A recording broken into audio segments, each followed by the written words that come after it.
What's up, tubers? T.O. here, Simplistic Fishing, coming at you tonight to do a new lake breakdown. That's right, tonight we're actually going to go out. We're going to go out a little bit west. We're going to take a look at a small little reservoir called J.B. Thomas. Supposedly, supposed to be a good one. Apparently a pretty hot lake right now. I don't know. I haven't been there. There's all kinds of hot lakes in Texas, but I did get several requests to break this one down. So here you go. Let's get after it.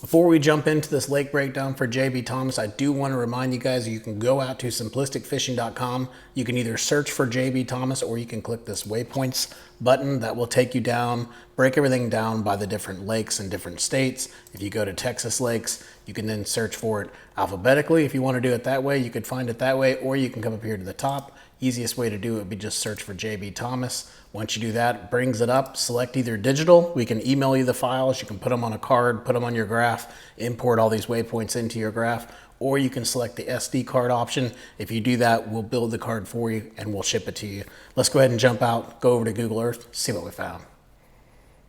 I actually lied to you. Before we jump over to the Google Earth side, first thing we need to do is go out to the Texas Park and Wildlife page and see what this lake has to offer us. So we're talking about J.B. Thomas Reservoir today.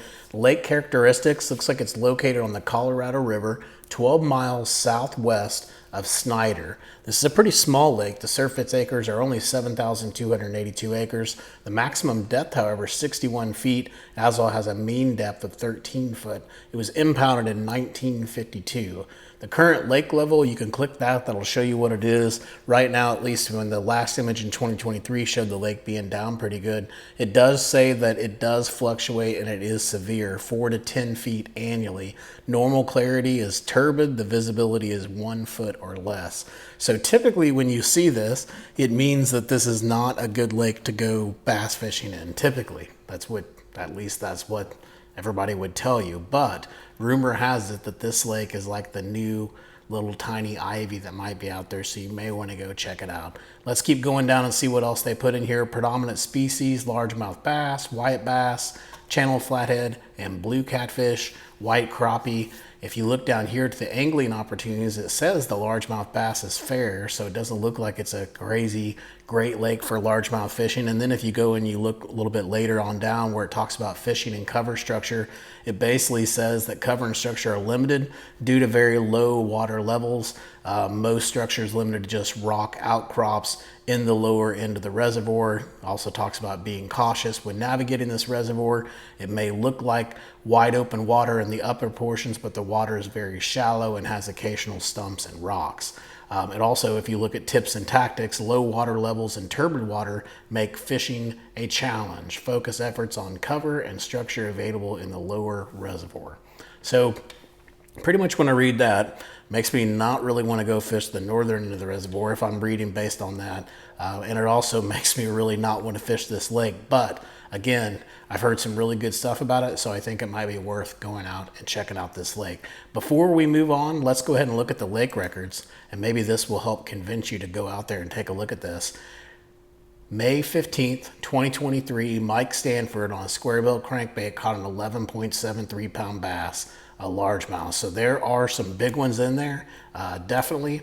And these are newer type records. You know, May 15th, 2023, that was only 3 months ago when this bass was landed. So there's some good fish in there right now. Go out and check it out. Let's switch over to Google Earth and let's see what this lake is all about.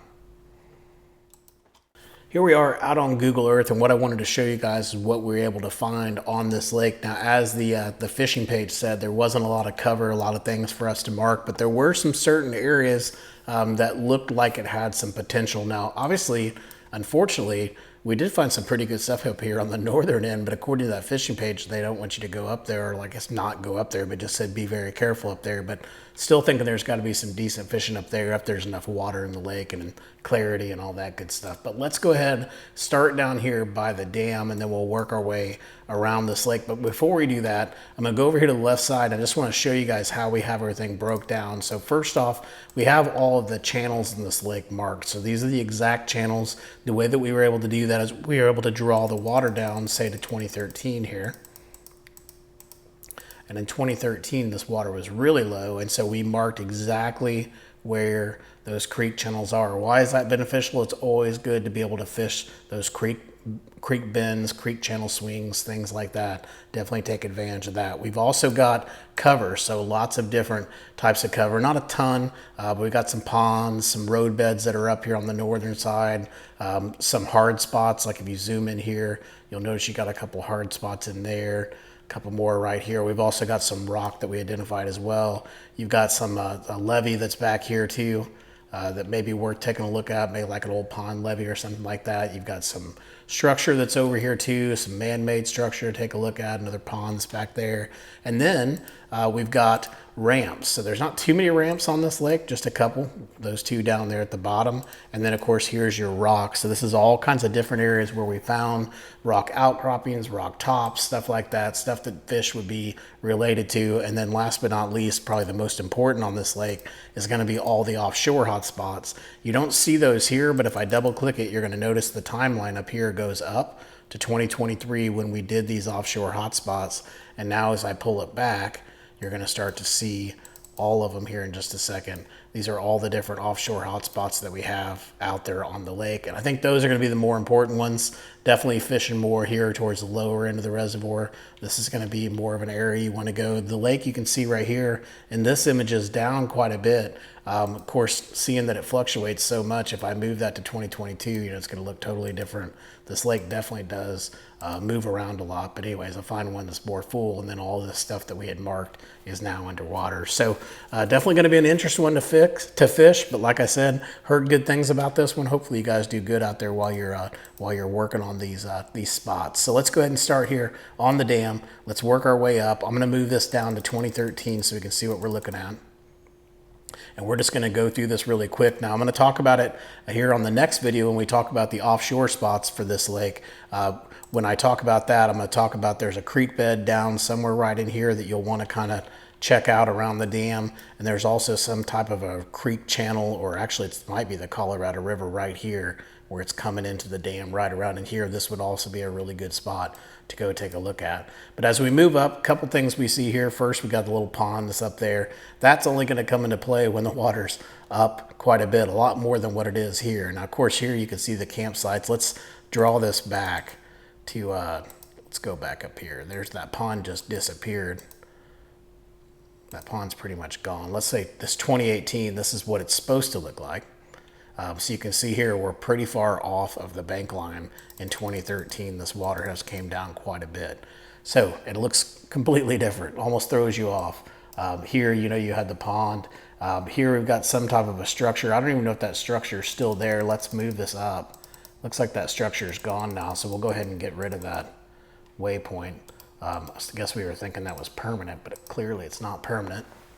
And let's keep moving down and see what else we can find. You can tell here on this lake, this is very much like ivy-ish. You know, you've got all this underwater brush. This is all underwater brush. And then you got these little road beds between them.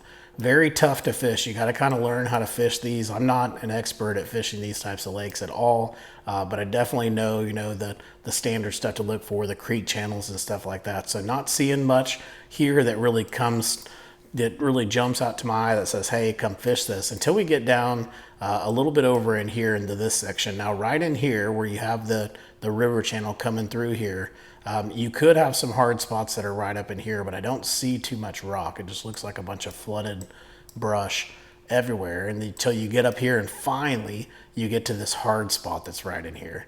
So I definitely spend some time fishing around this hard spot, seeing what you can find, see if you have some hard edges from those trees and things like that, and just see what you can do right there on that hard spot. And then following that up, You kind of get in between the saddle here of this little point that's out here. You've got some really good hard spots that are right up in here. You've got some really good rock that's up here as well you could take a look at. So this little area right in here could be productive.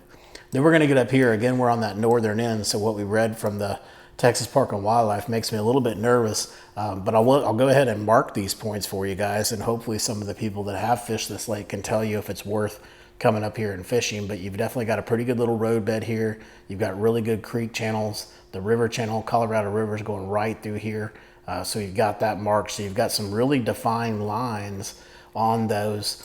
Like on that Colorado River, if we look really closely, to say like right down here, you've got some pretty good defined lines where those trees are that you're really going to be able to fish against, like right in here as well. That's really defined. So things like that you want to look for. Also those intersections, got some more rock down in there. Let's pull this back and talk about what we had up here. Up here, you've just got these humps. They almost look like little old oil wells or something. I'm not sure if that's what they are or not, but you definitely have them. You got a big rock hump here, one right here as well. And if we move up, here's that road bed. There's another road bed that comes through here. Then here's another one of those humps, another one right here as well. Then you've got some rock that's back here too. If we get back in here, it doesn't look like much right now because the water's down. You can tell there's a creek channel that runs through there. But if we move that up, you'll notice there's all kinds of rock right around here in this area, just right off that little point. So that could be interesting, flipping around that brush and stuff like that. Let's move this back to 2013 one more time. Let's go ahead and move this back up, see what else we find. There's another one of those humps that maybe you could fish around. Got a little bit of rock in that area as well. And then the same thing back here as well. You've got another little rock point, another one right there above it too. So you actually got two of them right here that you could go check out in that area. And then back here, you've got an old pond too. Over here, if you follow that river down and you're just following that channel, when you get to right in here too, you have that rock pile we were just talking about. So let's stop right there real quick. And you saw that basically I'm just looking at land here because it's completely, it's completely dried up. But if we move that back up to 2018, when the water is back full, those could be some potentially good spots. Now the trick's going to be getting in there because you notice all these little brown spots, that's all timber you got to get past. So that's going to make it a little bit tricky, but those definitely could be some good spots. So let's move down here. Let's finish up down here on the lower end of the reservoir, kind of where they told us to do most of our fishing. So they being Texas Park and Wildlife, which they know something, so I'd probably trust them. Let's go on up here. Let's go to this river channel. It swings here, right? Swings right in here. So you know this is going to be a kind of a hot spot if there's anything it can swing up against. And really the only thing we have is just kind of these little harder areas. You've got a little rock right in here, all right in this section. And again, if the water's up, that's going to look completely different. It's going to be all covered up. All right, so let's take that back to 2013. Let's come out here. Now you got pretty decent little points that come out here. Problem is you don't see a lot on them. You just got a lot of underwater brush and stuff like that. There's a little bit of rock right in here, maybe that you could focus on. And especially this area right here on the edge of the point, basically from right here to about right there, you've got some really good rocks, some possible little mini ledges, something like that to go take a look at. So I'd spend some time fishing right around in that area. Let me pull back and show you guys where that's at, just right there. Now, as we come down here, this looks like it could have been possibly an old pond. I can't really see a levee there, but you definitely can see one here on the pond dam that's coming through here. Now, this could get really tricky to fish around. Don't know if that would be any good, but definitely something to look at. And then you've also got this creek channel that runs all the way back through here. Anywhere you see that touching, that's going to be a good spot to go fish. We'll pull up the water here in a second and look what that looks like here in just a second as soon as we show these other two. But we've got a ramp here as well. So you could fish the ramp, which I don't know if the ramp's going to be as effective here because you do have rock. It's usually with those all dirt, all mud bottoms where the ramps actually come into effect. But there's not a lot of rock in that area, so that ramp could potentially be good. It's just going to depend on how much activity it has on it as well. But as you move up here, you've got some more rock off of this point. As you can see, more little rock outcroppings here, and then the final one, this one actually looks like a really good spot to go fish around, would be right here off of this point. So let's pull that back. You saw that being uncovered. Let's draw that water back up to 2018 when it looked pretty. And now all that stuff we were looking at it just looks completely different, right? That pond dam that looked like it was on land is way out here in the middle. So you got a lot of good opportunities here. Hopefully you guys can go out there and catch some hogs. Would be cool to see an 11 pounder be posted, especially off one of these points. So if you do, please make sure to share it with me. Guys, I'll be back next time to cover the offshore hotspots on this lake, and then we'll finish it up from there and move on to another lake. Make sure to go out, check out simplisticfishing.com, and until next time, hope you catch your PB. Take it easy.